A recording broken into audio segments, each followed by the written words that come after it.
नमस्ते। आप सभी का स्वागत है हमारे यूट्यूब चैनल वैदिक धर्म पर। हम पढ़ रहे हैं सत्यात प्रकाश का 11वां समूलास।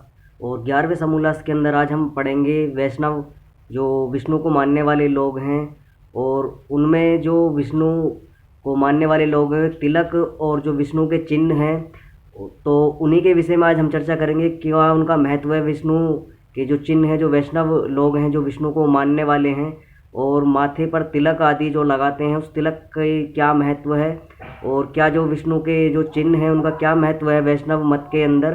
तो इसी के विषय पर आज हम विस्तार से चर्चा करेंगे। क्या क्या इसका महत्व और क्यों लगाया जाता है, और किस प्रकार से ये शुरू हुआ वैष्णव मत के अंदर इस तरह का प्रचलन। तो विस्तार से आज हम चर्चा करेंगे सत्यात प्रकाश की 11वें समूलास के अंदर महर्षि दयानंद सरस्वती क्या इसके विषय में लिखा है, और क्या प्रचलन है इनका वैष्णव मत के अंदर।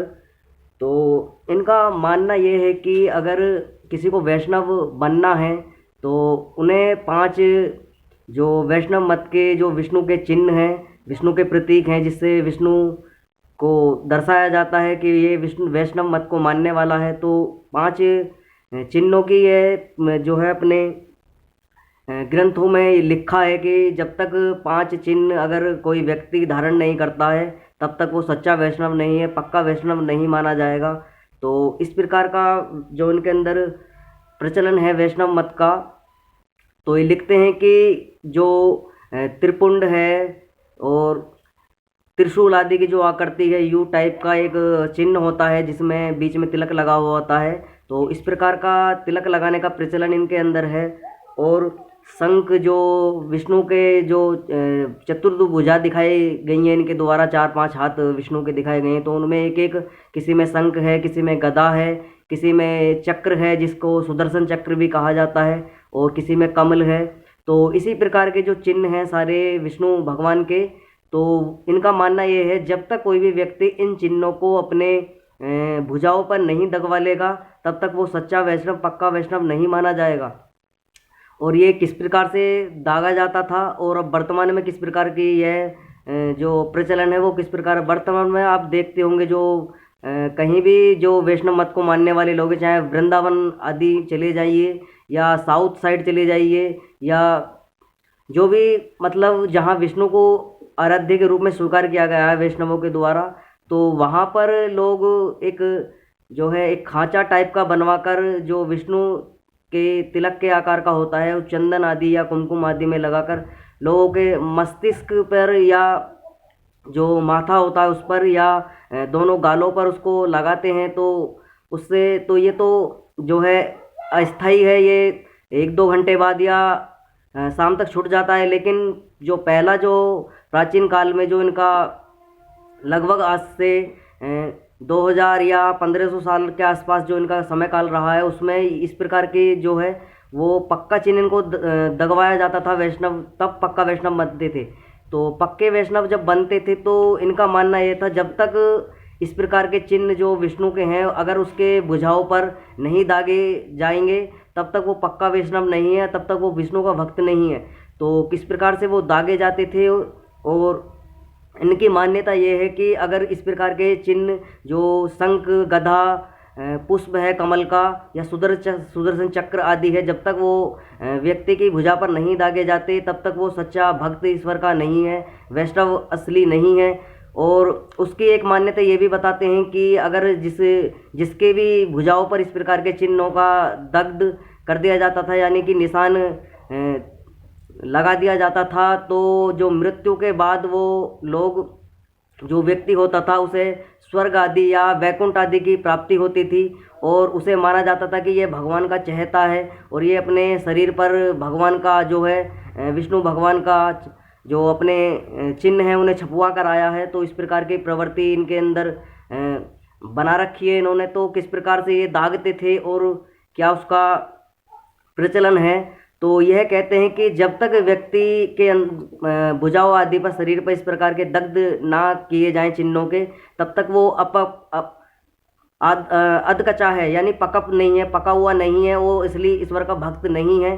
तो यह कहते हैं कि जब तक उसके जो है भुजाओं पर नहीं छाप देते इस प्रकार का चिन्ह, तो इन्होंने एक जो ऋग्वेद का मंत्र है उसका सहारा लिया है, क्योंकि जितने भी ये मत पंथ संप्रदाय भारत के अंदर फैले हैं, सत्यार्थ प्रकाश का 11वां समूलास सारा उन्हीं पर लिखा गया महर्षि दयानंद सरस्वती के द्वारा।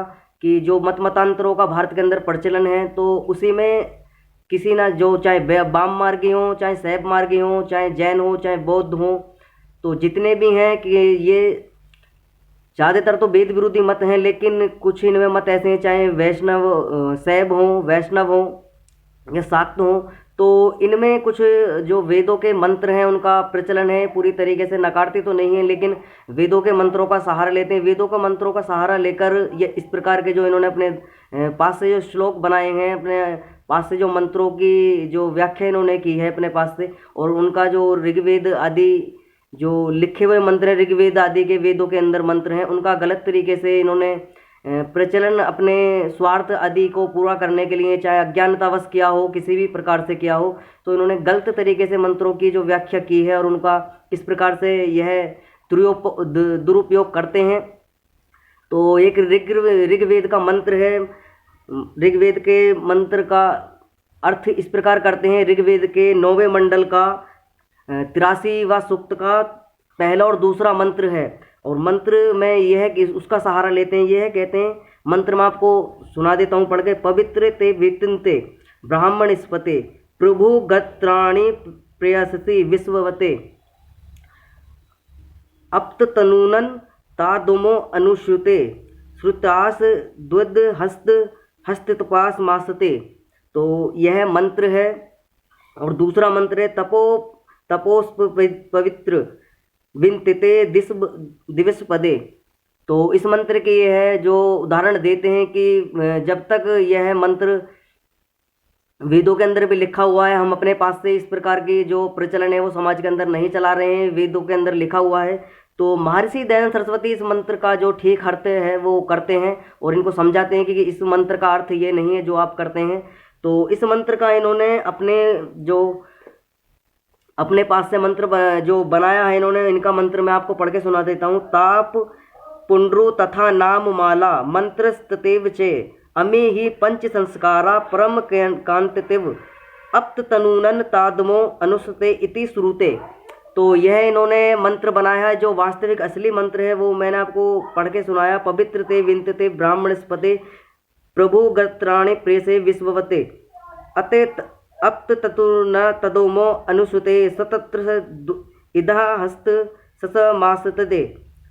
तो दूसरा मंत्र तपोस पवित्र विंतते दिस्पदे। यह मंत्र असली है, लेकिन इन्होंने जो अपने पास से बनाया है, और किस प्रकार से यह कहते हैं कि अर्थात शंख चक्र गदा और पद के चिन्हों को अग्नि में तपाकर भुजा के मूल में दाग कर पश्चात। तो यह कहते हैं कि किस प्रकार से जो चक्र है, जो शंख है और जो विष्णु चक्र है, जिसे सुदर्शन चक्र भी कहा जाता है, वो गदा है, पुष्प है, कमल का चिन्ह।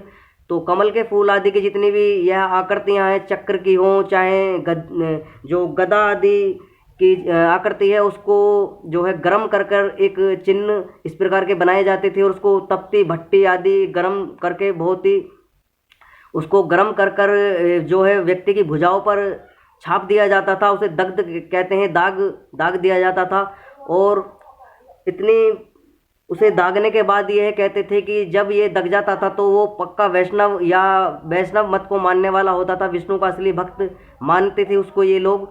तो इस प्रकार का प्रचलन अब तो नहीं है वर्तमान में, लेकिन क्या पता नहीं, जो इनके आचार्य हैं, जो वैष्णव मत को मानने वाले लोग हैं, हो सकता है उनके अंदर ये अब भी प्रचलन हो। लेकिन जो बाहर की पब्लिक में देखने को आता है, जो अस्थायी चिन्ह इनके द्वारा लगाया जाता है विष्णु तिलक का, वो त्रिपुंड आदि और जो कुमकुम आदि चंदन आदि का तिलक लगाया जाता है, जो अस्थायी है वो कुछ समय बाद छूट जाता है। लेकिन प्राचीन समय, आज से 2000 या 1500 साल के आसपास जो इनका समय रहा है, तो तब इस प्रकार की जो प्रवृत्ति इनके अंदर थी, वो उसको गर्म कर कर उस चिन्ह को दागते थे मनुष्य के शरीर पर, और उस शरीर पर दाग कर उस चिन्ह, जो प्रतीक चिन्ह होता था, उसको एक जो दूध होता था, दूध के अंदर उसको ठंडा करते थे उसे, और ठंडा कर कर उसे इस दूध का उपयोग चरण अमृत के रूप में करते थे। अब इन मूर्खों से ये बूझना चाहिए कि जब इन्होंने उस दुग्ध जो प्रतीक चिन्ह इन्होंने छापा था व्यक्ति के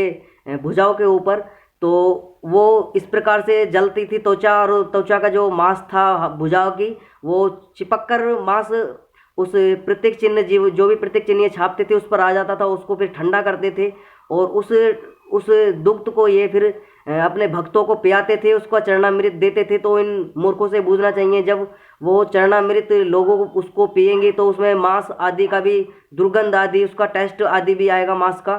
तो यह लोगों को जो है इस प्रकार की प्रवृत्ति उनके अंदर, मांसाहार की प्रवृत्ति एक प्रकार से देखी जा सकती है कि किस प्रकार से यह मूर्खता वश अपने मनुष्य के मांस की जो एक स्वाद है उसको चखाने का कार्य ये लोग करते थे। और ये कहते थे कि जब तक इस प्रकार के चरण जो प्रत्येक चिन्ह है वो नहीं छाप दिए जाते तब तक वो पक्का वैष्णव नहीं है। तो इस प्रकार की प्रवृत्ति इनके अंदर थी, और ये मानते हैं कि जब तक व्यक्ति इन चिन्हों को नहीं छपवा लेता तो स्वर्ग आदि की, वैकुंठ आदि की जो भगवान विष्णु का धाम है वैकुंठ, उसकी प्राप्ति नहीं हो सकती। और आगे भी उदाहरण देते हैं कि एक दोहा इन्होंने बनाया है कि दोहा बना बना दयाल का, तिलक छाप और माल, यम डर पे कालू कहे भय माने भूपाल। तो इस प्रकार के इन्होंने श्लोक भी बनाए हैं कि कहते हैं कि जब व्यक्ति के हाथ पर शंख, गदा, कमल का चिन्ह और सुदर्शन चक्र आदि छाप दिए जाते हैं, जब उसकी मृत्यु होती है और मृत्यु के पश्चात वह जब भगवान के पास जाता है, उसके यमराज के गण उसे लेने आते हैं। यमराज भी उससे डरता है कि इसे नरक आदि में ना भेजकर इसे स्वर्ग आदि या बैकुंठ आदि में भेजना चाहिए, क्योंकि यह भगवान विष्णु का परम भक्त है और इस प्रकार के अपने शरीर पर ही इस प्रकार के चिन्ह दगवा कर आया है और ये पक्की मोहर लगवा कर आया कि मैं पक्का वैष्णव हूँ।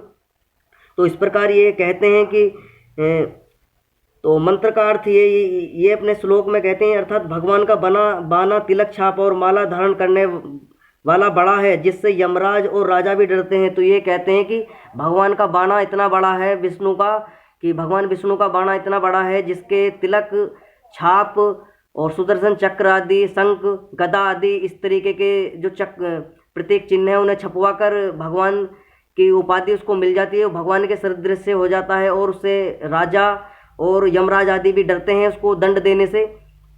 तो इस प्रकार यह कहते हैं कि, और महर्षि दयानंद सरस्वती लिखते हैं कि पुंड्रम त्रिशूल के सदृश से ललाट में चित्र निकालना नाम। तो एक त्रिशूल, त्रिपुंड आदि जो 3 आकृतियों वाला होता है और बीच में उसमें एक तिलक की आकृति बनी होती है, उसे त्रिपुंड कहा गया है। वैष्णव लोग भी उसको लगाते हैं और ये शैव मत में भी है।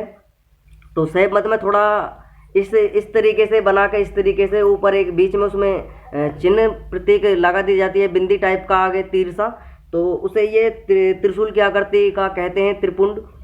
तो महर्षि दयानंद लिखते हैं, त्रिशूल के सदृश ललाट में चित्र निकालना और नाम नारायण दास, विष्णु दास अर्थात दास। तो यह कहते हैं कि अगर विष्णु का भक्त बनना है तो अपने नाम नारायण दास, विष्णु दास, कृष्ण दास इस तरीके के नामों के पीछे दास लगाना चाहिए, क्योंकि दास लगाने से आप पक्के ईश्वर के भक्त हो जाते हैं और ईश्वर के आप पक्के परम भक्त हैं और ईश्वर की आप पर परम कृपा होगी। और तो यह इस प्रकार के इन्होंने माला आदि कंठी में माला आदि पहनने का जो कंठ में, और त्रिशूल आदि की जो चिन्ह है वो छपवाने का वैष्णव मत में प्रचलन इस प्रकार है। और ये इनसे बूझना चाहिए कि जो ये मनुष्य की त्वचा के साथ में इस प्रकार के दागने की जो प्रवृत्ति है, त्वचा आदि को फूंक देना, उस पर चिन्ह, प्रतीक चिन्ह आदि छाप देना, तो इनसे ये बूझना चाहिए अगर इस प्रकार की पूरे शरीर को दाग देने से इस प्रकार भगवान विष्णु प्राप्त होते हैं और भगवान का परम भक्त माना जाता है, तो इनसे ये बूझिए जब मनुष्य की मृत्यु होती है तो मनुष्य का शरीर तो यहीं रह जाता है, तो वह चिन्ह किस प्रकार जाता होगा। और इनका मानना यह है कि जब तक ये छाप नहीं जाते, ये चिन्ह, प्रत्येक चिन्ह इनके शरीर पर नहीं छप जाते व्यक्ति के, तब तक विष्णु की प्राप्ति नहीं होगी, विष्णु का परम भक्त नहीं माना जाएगा। तो इनसे बूझना चाहिए कि क्या व्यक्ति ईश्वर के पास में सशरीर जाता है या जिंदा जाता है, क्या जाता है, इनके पास इसका कोई जवाब नहीं है, क्योंकि ईश्वर को प्राप्त करने के 2 ही तरीके हैं, या तो जीते जी ईश्वर को प्राप्त किया जा सकता है या मृत्यु के पश्चात मोक्ष आदि में जाकर ईश्वर को प्राप्त किया जाता है। ईश्वर के सदृश्य को, जो ईश्वर का सुख है, संपूर्ण सृष्टि का सुख जो ईश्वर ने बनाया है, प्रकृति आदि किस प्रकार से निर्माण होता है प्रकृति का, आत्मा क्या है, ईश्वर क्या है, इस प्रकार की जो जानकारी है वो जीते जी भी मनुष्य प्राप्त करता है मनुष्य के जीवन में। और मृत्यु के जब मृत्यु हो जाती है तो जन्म मरण से मुक्त होकर आत्मा ईश्वर के सदृश्य, ईश्वर के सानिध्य को प्राप्त होता है और ईश्वर के सानिध्य में जाकर वह मुक्ति का सुख भोगता है। प्रकृति किस प्रकार प्रकृति का निर्माण होता है, प्रलय होती है, प्रकृति का जो संसार का पालन पोषण किस प्रकार ईश्वर करता है, इस प्रकार का वो मुक्ति में सुख को भोगता है। तो इनका मानना यह है कि जिंदा जाता होगा, इस प्रकार इन्होंने अपनी प्रवृत्ति बनाई है, लेकिन यह गलत धारणा इन्होंने चलाई। तो इन्होंने मंत्र आदि की भी व्याख्या की है। मंत्र किस प्रकार है, ओम नमो नारायणे। तो यह साधारण मनुष्य के, इनमें जो लोग ये कहते हैं कि पक्षपात नहीं है वैष्णव मत के अंदर, तो जब इन्होंने शुरू में ये मत वैष्णव मत चलाया था, वैष्णव षटकोप और जो षटकोप व्यक्ति हुआ है और यवनाचार्य और रामानुजाचार्य और जो एक और व्यक्ति हुआ है, 4 व्यक्ति हुए हैं, इन्होंने जो इसकी प्रचलन चलाया है कि इसको वैष्णव मत को आगे बढ़ाने के लिए, तो उन्हीं में से जो षटकोप और यवनाचार्य हुए हैं, इन्होंने ही इस प्रकार की, क्योंकि ये लोग पढ़े लिखे नहीं थे, तो इन्होंने इस प्रकार की प्रवृत्ति अपने अलग मंत्र पंथ संप्रदाय चलाए। तो आगे लिखते हैं महर्षि दयानंद सरस्वती, और इनके जो इस प्रकार के मंत्र थे वो इन्होंने बनाए षटकोप आदि यवनाचार्य आदि ने, कि साधारण व्यक्तियों के लिए तो नमो नारायणे इस प्रकार के मंत्र हैं। जो धनाढ़ लोग हैं उनको अलग प्रकार के मंत्र ये देते हैं अपने, जब अपना शिष्य आदि इनको बनाना होता है, इनके जो आचार्य होते हैं वैष्णव मत वाले, तो श्रीमत नारायणे चरण शरणे प्रपदे, तो यह मंत्र। और दूसरा मंत्र है श्रीमते नारायणे नमः, तीसरा मंत्र है श्रीमते रामानुजाय नमः। तो इस प्रकार के जो मंत्र हैं वो धनाढ़ लोगों के लिए हैं।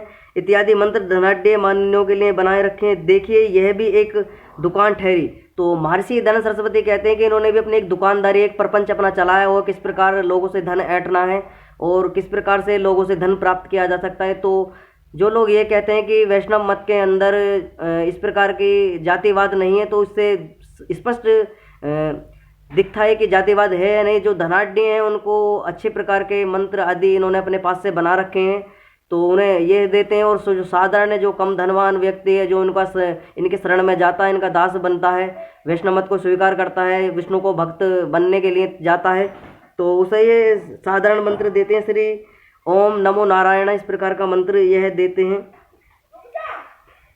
तो इनके भी 5 जैसे वाम मार्गियों के 5 मकार हैं, वैसे इनके भी 5 संस्कार हैं इनके अंदर। शंख चक्र, शंख विष्णु चक्र, सुदर्शन चक्र जिसे कहा गया है, गदा और कमल, शंख, इस प्रकार के चिन्ह इनके हैं। और जो माला आदि और तिलक, इनके 5 तरह के ये चिन्ह हैं।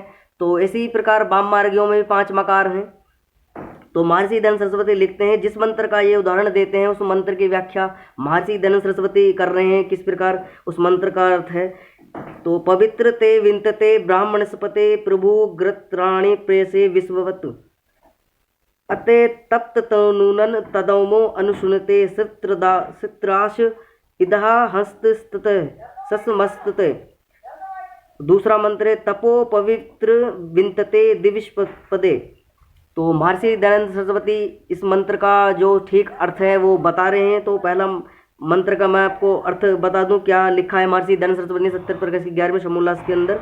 हे ब्रह्मांड और वेदों के पालन करने वाले प्रभु, सर्व सामर्थ्य युक्त सर्वशक्तिमान, आपने अपनी व्याप्ति से संसार के सब अवयवों को व्याप्त कर रखा है।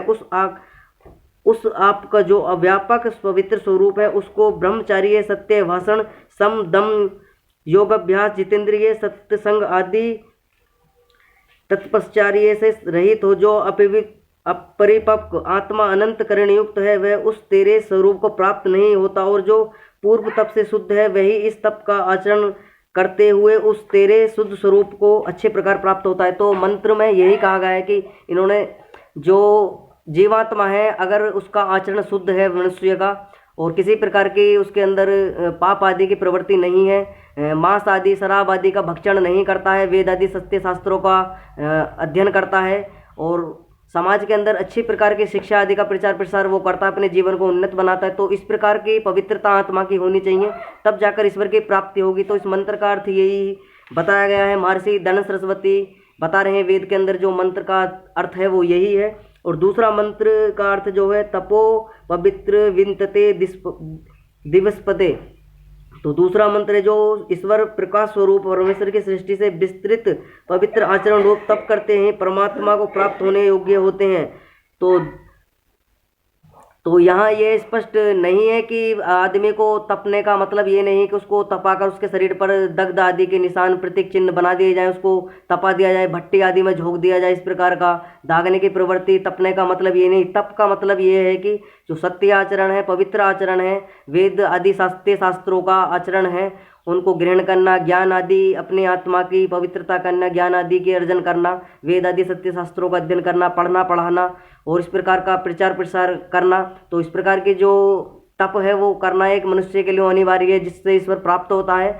लेकिन इन्होंने तप का मतलब अलग ही बना दिया है कि जब तक मनुष्य के शरीर पर इस प्रकार के विष्णु के चिन्ह नहीं छाप दिए जाते, या वैष्णव मत किसी भी मत के अगर चिन्ह नहीं छाप देते, ये वैष्णव मत का नहीं है, वैष्णव या शैव शाक्त आदि जितने भी हैं सब अपने अपने तरीके से अपने अपने आराध्यों को भक्तों पर सौंपने का प्रयास ये करते हैं। चिन्ह उन पर लगाते हैं, कोई माथे पर, कोई बाजू पर, कोई किसी प्रकार गालों आदि पर इस प्रकार के चिन्ह आदि तिलक आदि की जो छाप लगाते हैं। तो ये सभी के लिए महर्षि दयानंद सरस्वती स्पष्ट करते हैं कि तपने का मतलब ये है, तपने का मतलब ये है मनुष्य को कैसे पुरुषार्थ करना है, किस प्रकार वेद आदि सत्य शास्त्रों का अध्ययन करना है, सत्य आचरण करना है, पवित्र आचरण अपना करना है, और जो बुरी संगति है जितेंद्रिय आपको बनना है, इंद्रिय आदियों का आसक्त नहीं होना है, और जो है जो दुराचार आदि की प्रवृत्ति अपने अंदर नहीं पनपने देनी है, अपने पवित्र जो आत्मा है उसको पवित्र रखना है, ईश्वर आदि को प्राप्त करना है, शरीर की शुद्धि करनी है। तो इस प्रकार का तप आपको करना पड़ेगा अपने शरीर के साथ में, तब जाकर आपको ईश्वर प्राप्त होगा।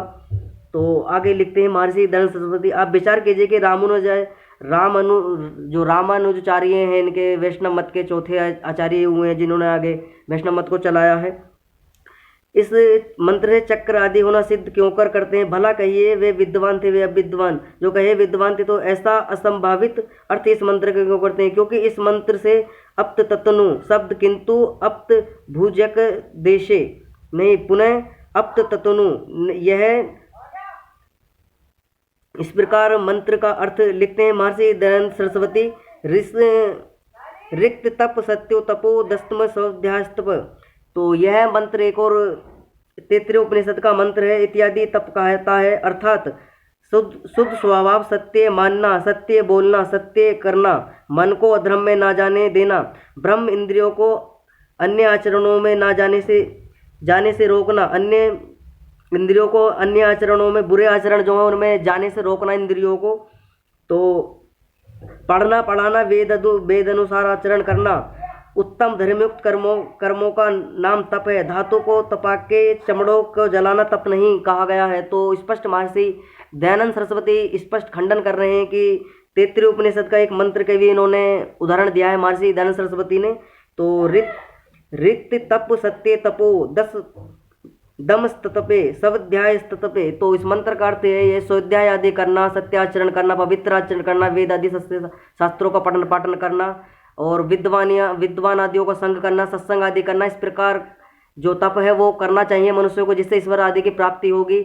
जो हमारी आत्मा है उसका उद्धार होगा, आत्मा जो है मोक्ष आदि को प्राप्त होगी, स्वर्ग आदि को प्राप्त होगी। तो इस प्रकार का मंत्र का अर्थ है। लेकिन इन्होंने मूर्खों ने इस प्रकार संस्कृत भाषा का ना ज्ञान होने के कारण ये अज्ञानतावश इन्होंने मंत्रों के अनर्थ किए हैं। तो महर्षि दयानंद सरस्वती सत्यार्थ प्रकाश के 11वें समूलस के अंदर इस प्रकार इसका खंडन करते हैं।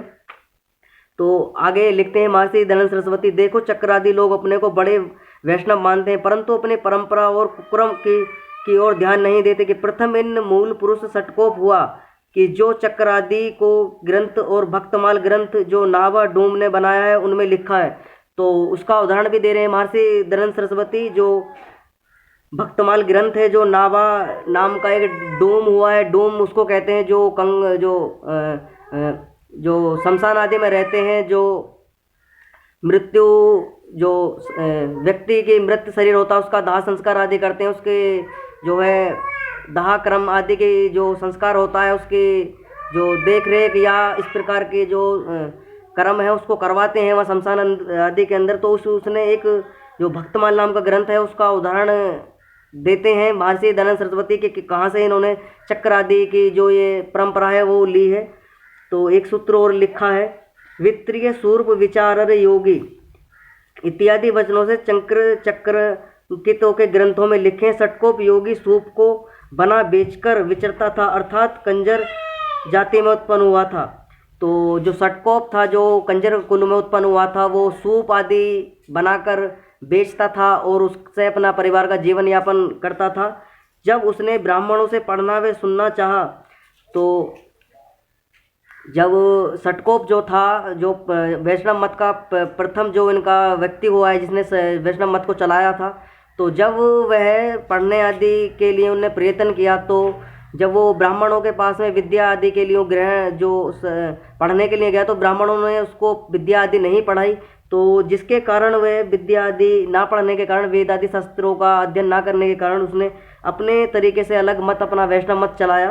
तो आगे लिखते हैं महर्षि दयानंद सरस्वती, तो ब्राह्मणों ने उसका तिरस्कार कर दिया कि तू कंजर कुल का व्यक्ति है और तू नीच है, इस प्रकार के उसको वाक्य बोले जिससे वो उसने अपना अलग मत पंथ चलाना प्रारंभ कर दिया, जिससे उसने वैष्णव मत चलाया। तो ब्राह्मणों के विरुद्ध संप्रदाय तिलक चक्र आदि शास्त्र विरुद्ध मनमानी बातें चलाई हो उसी का चेला मुनिवाहन हुआ। तो मुनिवाहन भी उसी का एक शिष्य हुआ है, मुनिवाहन, जिसने इस संप्रदाय को आगे चलाया वैष्णव मत को। तो तिलक जो मुनिवाहन है चंडाल, तो उसको लिख के हैं चंडाल वर्ण में उत्पन्न हुआ। जैसे चंडाल वो जो मैंने आपको बताया जो मुर्दे आदि का दाह संस्कार आदि करवाते हैं शमशान के अंतर्गत, तो उस कुल में पैदा हुआ था मुनिवाहन। तो उसने भी इस मत को थोड़ा आगे चलाया। उसके बाद में एक व्यक्ति और पैदा हुआ जो इनका ही मत को चलाने वाला आ गया था, यवनाचार्य तथा जिसका नाम बदलकर कोई यमुनाचार्य भी कहते हैं। उसके पश्चात एक ब्राह्मण कुल में उत्पन्न हुआ रामानुजाचार्य, उसने ही भी इस चक्र आदि तिलक आदि की जो परंपरा थी वो चलाई, क्योंकि जो तिलक चक्र आदि की परंपरा थी वो षटकोप ने सब प्रथम चलाई थी। उसी के शिष्य ये सारे हुए जो इस संप्रदाय को आगे बढ़ाया वैष्णव मत को। तो उन्होंने भी इसका जो वैष्णव चक्र जो हुए हैं रामानुजाचार्य, इन्होंने भी इसका खंडन नहीं किया और यथापूर्वक इस मत को आगे चलाते गए और इसी प्रकार ये मत आगे फलता फूलता चलता रहा। और इन्होंने कुछ ग्रंथ भी लिखे हैं रामानुजाचार्य, संस्कृत पढ़ के संस्कृत में श्लोक ग्रंथ और शारीरिक सूत्रों और उपनिषदों की टीका भी लिखी है रामानुजाचार्य हुए रामानुजाचार्य, क्योंकि रामानुजाचार्य जो ब्राह्मण कुल में उत्पन्न हुए थे। तो इन्होंने इसमें एक कारण यह भी है क्योंकि ब्राह्मण कुल में जब ये उत्पन्न हुए थे रामानुजाचार्य, क्योंकि उस टाइम पे जिस टाइम पे ये मत पंथ संप्रदाय पनप रहे थे, क्योंकि उस टाइम पे जातिवाद बहुत अधिक था। लोग एक दूसरे से अपने आप को हीन भावना, जो छोटे लोग थे वो देखते थे, बड़े बड़े लोग उनको हीन भावना से देखते थे और इस प्रकार की प्रवृत्ति उनके अंदर पनपती थी। तो वो भी ईश्वर आदि की प्राप्ति के लिए अपने अपने मत पंथ संप्रदाय उन्होंने चलाने प्रारंभ कर दिए। क्योंकि जो रामानुजाचार्य हुए हैं वो ब्राह्मण कुल उत्पन्न हुए, क्योंकि वो ब्राह्मण घर में उत्पन्न हुए, तो इसलिए उन्होंने संस्कृत आदि भाषा को पढ़ा, वेद आदि जो शास्त्र थे उनका अध्ययन उन्होंने कुछ किया, संस्कृत भाषा को पढ़ा। तो इसलिए उन्होंने जो शारीरिक सूत्र आदि भी लेके उपनिषदों की कुछ टीका भी लिखी है उन्होंने। तो इस प्रकार वो पढ़े अपनी शिक्षा दीक्षा, क्योंकि जो ब्राह्मण लोग थे उन्हीं को पढ़ने का अधिकार था। उस समय पर जातिवाद इतना था कि लोग ब्राह्मणों के अतिरिक्त किसी को पढ़ने नहीं देते थे। और कुछ लोग जो राजकुल में उत्पन्न होते थे, जो राजा आदि की संतान होती थी या थोड़े उच्च कोटि के लोग होते थे, वही लोग पढ़ पाते थे। जो अन्य छोटे कुल में उत्पन्न व्यक्ति थे, चाहे दलित हों, चाहे शूद्र आदि हों, चाहे इस प्रकार के जो कंजर कुल जो लिखा है चंडाल आदि या मेहतर आदि परिवारों में उत्पन्न हुए लोग हैं, उनको पढ़ने का अधिकार नहीं दिया जाता था, जिनके कारण ये मत पंथ संप्रदाय पनपे। और एक कारण यह भी है क्योंकि इसी को देखा जाए, क्योंकि अगर वर्तमान में जो महर्षि दयानंद सरस्वती का आप हम जब जो सानिध्य प्राप्त करके ये सत्यात प्रकाश का अध्ययन कर रहे हैं। यह भी ब्राह्मण कुल उत्पन्न है महर्षि दयानंद सरस्वती, क्योंकि अगर ये भी अगर किसी ऐसे निम्न कुल में उत्पन्न हो जाते तो शायद ये भी वेद आदि शास्त्रों का अध्ययन नहीं कर पाते, क्योंकि जातिवाद इस कदर हावी था। लोग एक दूसरे से इस कदर हीन भावना से देखते थे। लोग पढ़ाने का तो पढ़ाने की प्रवृत्ति तो बहुत दूर की बात है, लोग उनसे जो है वार्तालाप करना भी पसंद नहीं करते थे। तो यह बहुत अच्छी बात है और ये हमारा सौभाग्य है कि